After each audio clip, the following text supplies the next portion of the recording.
Cette affaire met en lumière un problème plus profond.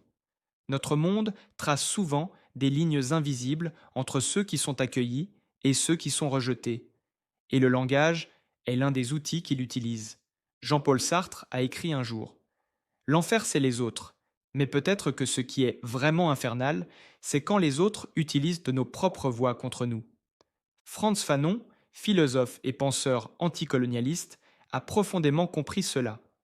Dans ses études sur les sociétés colonisées, il a observé que le contrôle ne commençait pas seulement par les armes.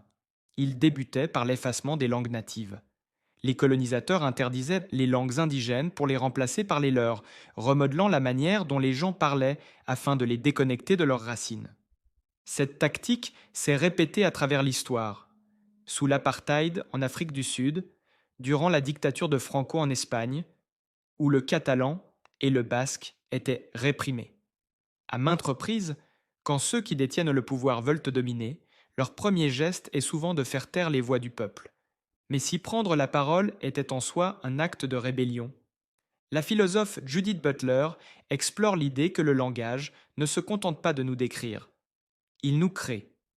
Notre identité n'est pas quelque chose de figé, mais une performance que nous répétons sans cesse. Cela aide à comprendre pourquoi certaines communautés transforment leur manière de parler en une forme de défi.